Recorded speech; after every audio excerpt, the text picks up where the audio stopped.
Bonjour les artistes, j'espère que vous allez bien, très content de vous retrouver pour cette nouvelle vidéo. Je voulais faire une vidéo pour vous remercier, on est plus de 70 000 sur la chaîne, vous imaginez 70 000, c'est surréaliste, franchement. Voilà, une fois de plus, je peux que vous dire un grand merci, comme je l'ai déjà fait dans le temps. Je vais faire une petite vidéo de FAQ, c'est-à-dire je réponds à vos questions. Alors, comme d'habitude, je m'y suis pris au dernier moment, c'est ce matin même que j'ai commencé à vous demander si vous aviez des questions à me poser. Donc j'ai pris les questions pour les plus rapides, j'ai repris quelques questions qu'on m'avait posées aussi dans le passé. Alors premier message, première question de Jacques. 70 000 abonnés, c'est formidable, et c'est peut-être le revers de la médaille. Vous allez devoir répondre à des attentes de plus en plus exigeantes d'un public très éclectique. Comment appréhendez-vous cette problématique? Cette notoriété influe-t-elle sur vos choix artistiques? Comment envisagez-vous votre évolution artistique? Ou laissez-vous guider par votre instinct? Ou est-elle planifiée? Ça fait beaucoup de questions. Alors je vais essayer de faire une réponse qui correspond à peu près à toutes ces questions. Comment appréhender cette problématique, le fait qu'on soit plus de 70 000 et que, effectivement, je vais toucher un public qui est de plus en plus éclectique, j'en ai conscience. Alors de plus en plus exigeant, oui et non. C'est vrai que j'ai de plus en plus de questions, de plus en plus de messages, et comme vous le voyez, maintenant je ne peux plus traiter tous les messages, c'est devenu impossible, mais c'était inhérent à cette évolution, forcément. Non, moi j'aime bien me remettre en question et répondre à vos questions. Forcément, il faut que ça reste mon évolution, il faut qu'elle reste cohérente par rapport à mes objectifs, par rapport à mes envies, par rapport à ce que je ressens en moi. Tous les sujets vidéo que je sors sont corrélés à ces envies-là. Donc en théorie, les questions vont dans ce sens-là, il n'y a pas de souci. Est-ce que cette notoriété influe sur mes choix artistiques? Non. Alors, il y a deux choses. Ça me force, et c'était l'objectif aussi, de me sortir de ma zone de confort. Quand je ne connais pas quelque chose suite à une demande, je vais m'intéresser, je vais monter en compétences, je vais essayer d'apprendre dans les livres, dans plein de choses. Ça me permet, à côté de l'expérimentation, d'aller un peu plus loin. Et les demandes m'aident pour ça. Mais sinon, non, je suis fidèle à mes attentes, à ce que je ressens, et je ne vais pas me forcer à faire des choses que je ne veux pas faire. Ça, c'est évident. Donc l'évolution de ma chaîne en elle-même, elle va continuer par rapport à mes attentes. Si quelqu'un me dit « Est-ce que tu peux faire une vidéo sur de la peinture à l'huile ?» J'ai des demandes, j'ai même des demandes de collaboration. Ben non, ça ne m'intéresse pas parce que je ne veux pas faire d'huile. C'est pas quelque chose j'en ai pas envie. Du moment où j'en ai pas envie et que je suis pleinement épanoui avec de l'acrylique, je vais pas aller faire de l'huile parce que je sais que je le ferai pas avec le cœur, que je mettrai pas la même passion. Donc voilà, je m'écoute et j'avance de cette façon-là. Donc oui, j'essaye des choses, mais je me laisse clairement guider par l'instinct. Ensuite, prochaine question. Alors les questions sont toutes dans le désordre. J'ai vraiment tout pris dans le désordre. Salut Anthony, as-tu des conseils pour un artiste qui souhaiterait se lancer à temps plein? Merci beaucoup. Alors, attention à ça. Déjà, il ne faut jamais se lancer à temps plein tant que vous n'avez pas déjà un nombre d'acquéreurs potentiels, tant que vous n'avez pas fait un certain nombre de ventes, tant que vous n'avez pas tant de pratiques de peinture, tant d'années, etc. Pourquoi? C'est utopique de penser qu'aujourd'hui on se dit tiens, je viens de me lancer dans la peinture, hop, si j'arrêtais tout, je me déclarais, je me mets à fond et j'essaie de vendre mes toiles. Alors non, ça ne fonctionne pas comme ça. Selon moi, je dis bien selon moi, il faut clairement avoir un travail d'appoint, votre travail principal, et à côté commencer à développer, à mettre en place votre carrière artistique, devenir professionnel et tout ça. Et ça prend beaucoup de temps. Et c'est là justement qu'on va voir si vous avez les reins solides pour ce type d'activité. Parce que quand on est artiste, on est entrepreneur. Ça, je vous le dis, j'en suis convaincu, c'est ma vision des choses, mais on est entrepreneur quand on est artiste. Il va vous falloir un statut, il va vous falloir votre société, il va vous falloir tenir une comptabilité, faire du marketing pour vos tableaux, bien entendu peindre, être productif, être rentable. C'est dur d'entendre ces termes-là quand on est artiste. Et c'est un métier à plein temps. Peut-être qu'après la peinture va correspondre à 10 ou 20% de votre activité, le reste ça va être tout ce qui entoure et qui est inhérent à une carrière d'artiste peintre. Et même en mettant tout ça en place, on n'est pas sûr de pouvoir en vivre, clairement pas. Donc il faut faire ça à côté. Donc je sais que c'est dur, j'y suis passé, moi j'avais une autre société, je rentrais le soir, j'attaquais à 8h le matin, je rentrais à 19h, au moins 19h, et boum, dès que je rentrais, je peignais, je faisais du marketing.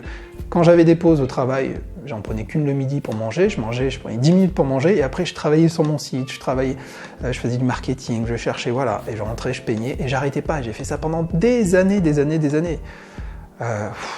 Donc c'est très dur. C'est très très dur, une carrière d'artiste peintre, on n'a jamais été autant à vouloir en vivre. Donc il faut déjà essayer à petite échelle de voir si vous pouvez vendre quelques tableaux à côté de votre travail. Et puis quand ça commence à devenir plus important et que vous pouvez presque en vivre, là il est intéressant de se dire bon maintenant j'y vais à plein temps. Mais il faut être sûr d'avoir au moins un SMIC, d'avoir au moins une base déjà avant de vous lancer à plein temps qui vous permet de vivre. Il faut que votre activité artistique vous rapporte, c'est évident. Parce que j'en connais malheureusement certains qui ont tout arrêté, qui ont dit bon ben maintenant je fais tout, ok je deviens artiste peintre. Donc ces gens-là se sont bien lancés, ont fait plein de choses et n'arrivent pas à vendre. Ben voilà, c'est pas facile, c'est même très dur. Donc il faut surtout pas tout arrêter parce que vous risquez de vite retourner là d'où vous êtes venu, c'est-à-dire redemander à votre employeur de vous reprendre ou faire autre chose. Donc ça serait dommage. Donc pensez bien à ça. Le métier d'artiste peintre, c'est un des métiers les plus durs, les plus compliqués. Et je dis pas ça pour vous démotiver, je vous montre juste une réalité du terrain. Ensuite, prochaine question. Ensuite, est-ce que tu te voyais être autant suivi, être un repère pour nous? Où te vois-tu dans les prochaines années? Pour 100 000 abonnés, ce sera Fiesta Party, ou alors viendras-tu directement chez ton plus fidèle abonné? Sinon, j'ai voulu me déclarer à la MDA. Donc là, après, il y a un sujet sur la déclaration. Est-ce que je me voyais être autant suivi? Non, clairement. Pour être très honnête, ma stratégie était d'avoir de la visibilité. Je sais qu'en répondant à des besoins, à vos besoins, j'allais avoir une visibilité. Mais autant, non, je m'y attendais pas. Donc j'en suis très flatté, très touché. Et par contre, effectivement, ça me met une sorte de pression. C'est raccord avec la question de Jacques de tout à l'heure, ça me met une certaine pression sur le fait de toujours vouloir vous satisfaire. Et plus on est nombreux, et plus je me dis chaque semaine que je vous dois le meilleur. Et des fois, ça me bloque un peu. Donc il va falloir que je travaille là-dessus pour faire les choses encore avec simplicité. Voilà. Mais bon, vous me connaissez, je suis toujours un peu... je me prends la tête pour pas mal de choses quand même. Mais là, effectivement, j'ai une petite pression à ce niveau-là. Où je me vois dans les prochaines années... Plus de 100 000, oui, on va les faire, les 100 000 abonnés. J'en suis sûr qu'on sera plus de 100 000 à un moment ou à un autre. Et les choses prennent un peu de vitesse, donc mécaniquement, vu ce qui se passe au niveau des chiffres, fin de l'année prochaine, ce serait possible que fin de l'année prochaine, on soit 100 000. C'est assez incroyable, mais ça évolue dans ce sens-là. Qu'est-ce qu'on fera pour les 100 000? On fera quelque chose de très spécial. J'espère que je pourrai organiser une rencontre, qu'on puisse tous se voir dans une grande ville, faire quelque chose tous ensemble, sur une journée, voilà. Bon, j'ai le temps d'y réfléchir, mais j'aimerais effectivement faire quelque chose de grand. Moi, la suite, comment je la vois? Je vais continuer, je vais rien lâcher. J'en suis dans ma tête qu'au début, c'est au stade embryonnaire de ce que je veux faire. Je veux tout simplement, maintenant j'ai la chance de vivre de ma passion. Enfin, la chance, j'ai quand même beaucoup travaillé dessus. De vivre de ma passion, et du coup, je compte clairement pas lâcher. Ma chaîne YouTube, mon blog et mon activité d'artiste peintre, ça fait partie de ma vie maintenant. Je me lève le matin, je pense vidéo, je me couche, je pense vidéo. Tout ça avec mes tableaux, mon activité d'artiste, enfin voilà. Je suis tout le temps à essayer de vouloir vous donner le meilleur, donc je pense qu'on en est qu'au début. Certains qui disent « ouais, on fait vite le tour des choses », non. Ça, c'est les gens qui ont envie de... C'est ceux qui sont fatalistes, qui baissent vite les bras et qui... Voilà, il y a toujours quelque chose à faire du moment, on a la volonté, la passion. Donc je vais continuer à vous donner le meilleur, en tout cas. J'espère que ça vous plaira. Après, j'ai voulu me déclarer à la MDA, toujours dans la même question, hein, toujours de Céline. Mais il faut payer une cotisation. Est-ce que tu as eu ça toi aussi? Alors, bon, déjà, la MDA, on ne se déclare plus à la MDA. Tout se fait à l'URSSAF maintenant, depuis à peu près 1 an. C'est l'URSSAF qui a absorbé à peu près les dossiers de la MDA. On se déclare toujours socialement, mais à l'URSSAF. Donc, il faut être déclaré fiscalement et socialement. Vous faites tout auprès de l'URSSAF, vous demandez un statut d'artiste-auteur. Je ne pourrais pas aller plus dans le détail parce que je ne suis pas compétent. Mais en tout cas, oui, c'est une obligation. Alors ensuite, Virginie. Coucou. Est-ce que c'est moi qui ai un problème de vision? Est-ce que tu as perdu quelques cheveux au fil des vidéos? Bam! Allez, Anthony, prends ça.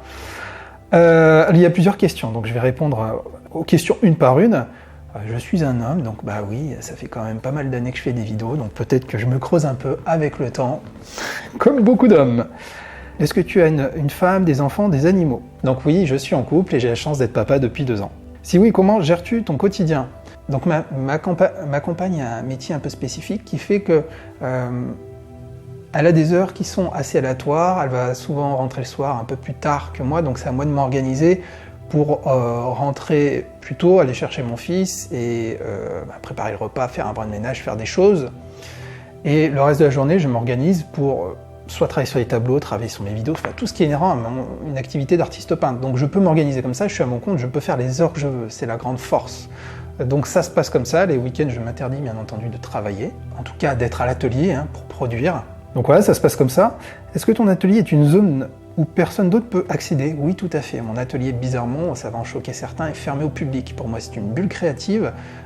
C'est juste mon lieu de création, mon lieu aussi de travail. C'est là que la magie opère. Et en fait, je ne l'ouvre pas au public. C'est pas une vitrine ou un atelier où les gens peuvent venir voir les tableaux. Non, je ne fonctionne pas comme ça. Est-ce que tu travailles la peinture journalièrement? Est-ce que tu vis ton métier comme un retrait dans ta bulle? Pour la dernière question, je viens de répondre. Et pour le est-ce que tu travailles à ta peinture journalièrement? Oui et non. On ne peut pas se forcer à être créatif. On peut pas, même s'il y a des choses qui peuvent aider, on ne peut pas tous les jours peindre. Donc il faut savoir s'écouter. La force, c'est que moi, à côté, j'ai les formations, j'ai les vidéos, j'ai plein de choses. Et puis bien sûr, du SAV et tout ce que je vous ai dit tout à l'heure. Donc j'organise mes journées de cette façon-là. C'est-à-dire que si j'ai une idée, que je suis très créatif et que je pars le matin en me disant « Waouh, là je sais que je vais créer, je peux prendre ma journée et bloquer tout le reste pour faire que de la peinture. » Et ça peut durer une semaine entière comme ça. Comme pendant toute une semaine, je vais peut-être pas peindre.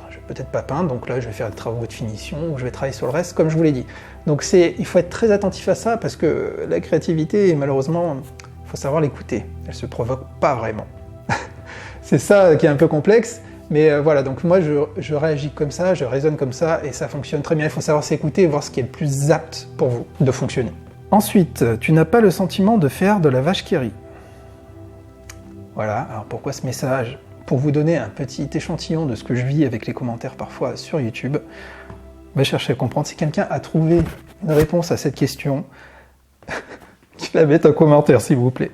Moi je n'ai pas compris. Bonjour Anthony, d'après ton vécu, comment vois-tu ton avenir professionnel en tant qu'artiste dans cette période de Covid, dont l'impact joue fortement sur l'avenir de toutes les formes d'art, quel que soit leur domaine, effectivement. Est-ce que cela te fait penser à une évolution de la manière de vendre ton art, ou alors vois-tu l'avenir plutôt sombre? Non, je vois jamais les choses négatives, non. Je vois pas un avenir sombre. Je vois une bulle, je vois une période qui est difficile pour tout le monde, bien entendu. On est plus ou moins impacté. Moi, je vais être transparent avec vous, elle ne m'a pas vraiment impacté professionnellement parce que je fais tout à distance. Donc je continue à vendre des tableaux par internet, je continue à vendre aussi mes formations. Ça n'impacte pas mon activité. Mais forcément, bon, j'ai freiné les expos. Pour les expos et pour tout le reste, c'est pour ceux qui ont besoin de rencontrer du monde pour pouvoir vendre leurs œuvres.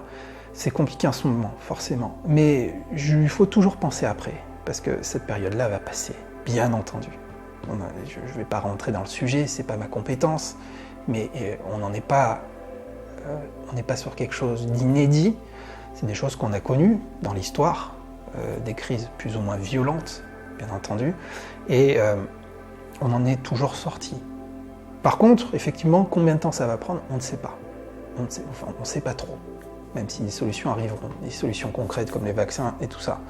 Donc il faut se projeter et se dire qu'est-ce que je vais faire? Je vais de l'avant, je m'adapte. Est-ce que mon terrain, justement, c'est pas plus Internet? Si vous n'êtes pas encore sur Internet, peut-être vous dire, utiliser Internet peut être une solution, parce que toutes les personnes qui sortent moins vont sur Internet, continuent à faire des choses, mais sur Internet. Donc il faut juste adapter votre comportement par rapport au contexte. Et toujours penser au coup d'après. Toujours. Quand les expos vont revenir, quand il sera possible de revivre à peu près plus normalement, les gens auront cette envie d'expo, auront cette envie de culture. J'en suis persuadé. Et là, il va y avoir beaucoup d'opportunités pour nous. Donc voilà, pensez au coup d'après. J'ai envie de rester sur du positif. Je déteste le fatalisme, j'ai pas envie de voir la suite comme quelque chose de sombre. Pas du tout. Je veux pas en tout cas. Je suis persuadé que ça sera pas comme ça. Ensuite, Sylvie, bonjour. J'aimerais savoir si tu es autodidacte ou si tu as fait des études d'art. Non, je n'ai pas fait des études d'art, comme j'en ai souvent parlé. Les seuls moments où j'ai tenu des crayons ou des pinceaux, c'est quand j'étais petit ou en cours d'art plastique, et j'étais très mauvais. J'étais très mauvais parce que je trouvais pas mon truc et que voilà. Mais je vous ai expliqué, en 2010-2011, j'ai eu un très gros coup de cœur sur un tableau, j'ai eu un électrochoc, et à partir de ce moment-là, j'ai eu une envie frénétique de peindre. Et à partir de ce moment-là, j'ai pas lâché les pinceaux, et voilà. Le plus important, c'est l'envie. C'est pas le comment, c'est le pourquoi. Le pourquoi vous le faites. Et donc il y avait une envie évidente, forte, et il fallait que je la traduise en essayant de faire des choses. Donc c'était un peu chaotique, parce qu'en autodidacte, on apprend mal. Bien entendu, je me suis inspiré de choses que j'ai pu voir à l'époque sur Internet. Aujourd'hui, je me suis coupé à tout ça, mais à l'époque, j'étais très curieux, donc je regardais des choses à droite à gauche, ça m'a aidé. Mais l'expérimentation m'a permis aussi de beaucoup apprendre, surtout l'expérimentation. Je vous le dis souvent, et par expérimentation, pratique. Tant que l'envie est là, vous allez continuer, et quelle que soit la façon de le faire, vous le ferez. Donc c'est pas une mauvaise chose en soi, mais voilà, pour répondre, moi, autodidacte, effectivement. Les études d'art, en soi, c'est pas une obligation, bien sûr, ça vous donnera une structure, un cadre, c'est tout ce que moi je déteste en tout cas. le cadre, la façon de faire, il faut peindre comme ça, l'acrylique ça fonctionne comme ça fonctionne comme ça. Donc oui, c'est plus chaotique, j'ai perdu peut-être un peu de temps, mais je suis très heureux de l'avoir fait comme ça aussi, d'avoir expérimenté, faire ma petite expérience à mon échelle. Comptes-tu faire des vidéos sur Fortnite ou sur Tetris? Voilà.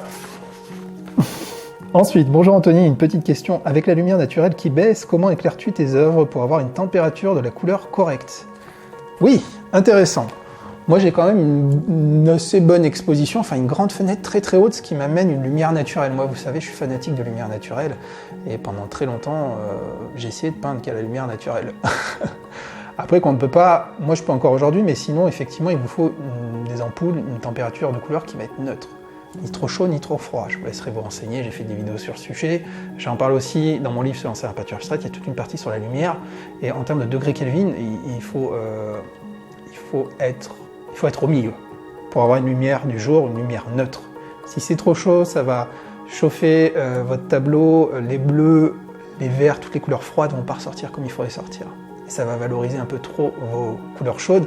Donc effectivement, ça n'aura pas le rendu que vous allez souhaiter, ou en tout cas vous allez être influencé.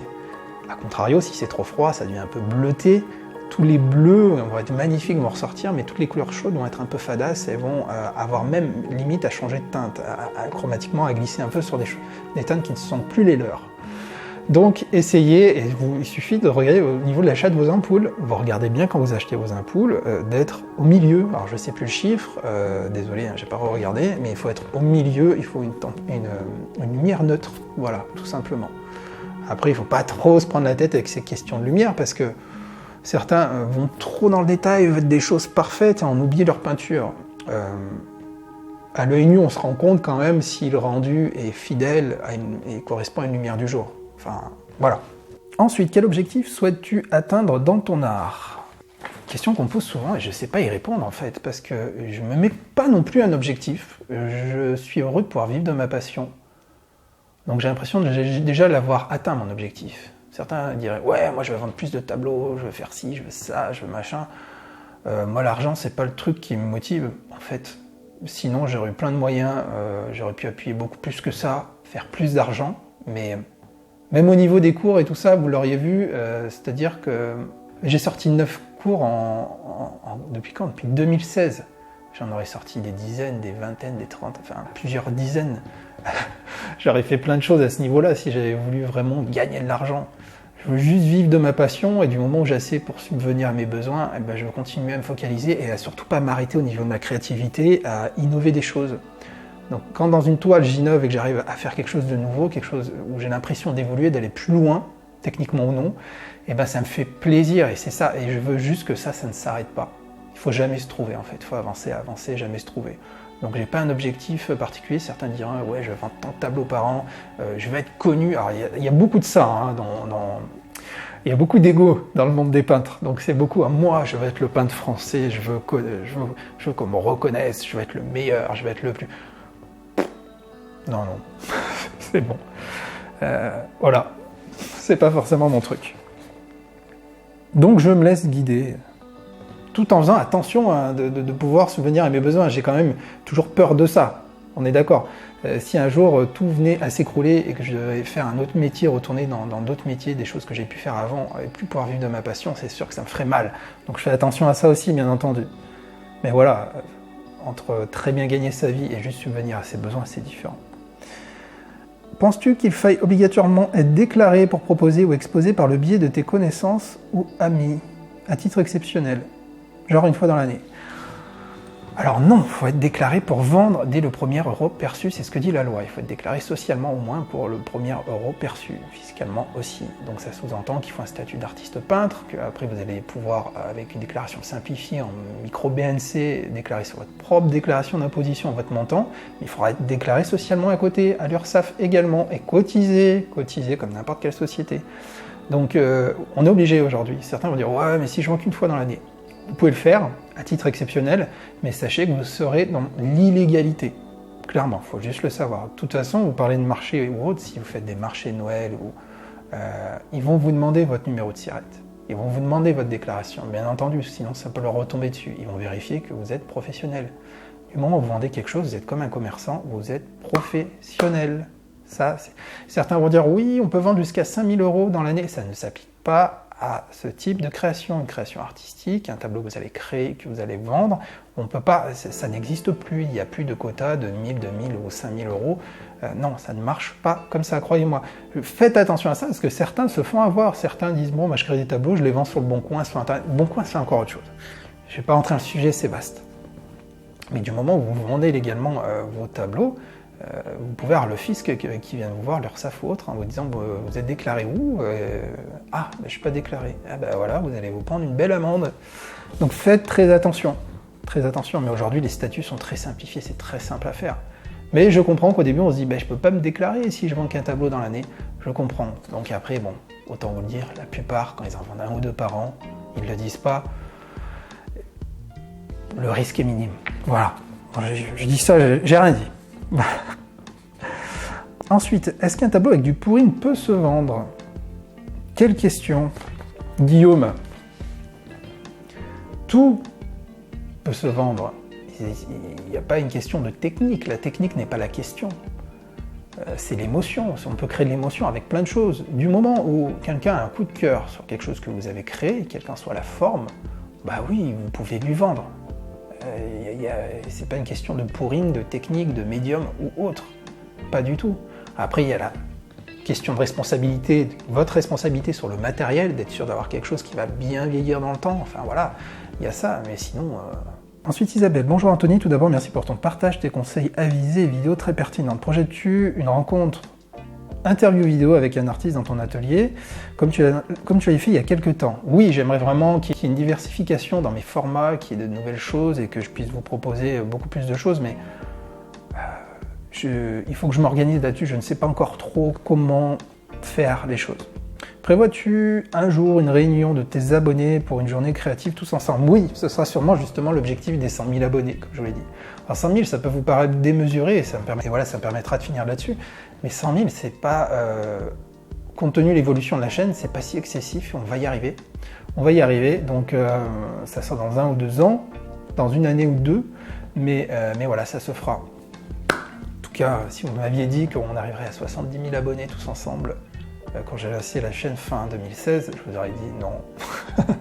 Non, clairement, mais je suis très heureux. Je suis très heureux et j'espère pouvoir apte à vous continuer à vous envoyer le meilleur, de ce que je peux vous faire, moi, ma modeste échelle, ma petite échelle. Merci à vous tous pour ce qui s'est passé ces dernières années, pour votre soutien au quotidien. Voilà, je compte clairement pas m'arrêter et plein de surprises vont arriver. Du fond du cœur, un grand merci. Voilà. Je vous dis à très bientôt pour une autre vidéo. Ciao, ciao les amis!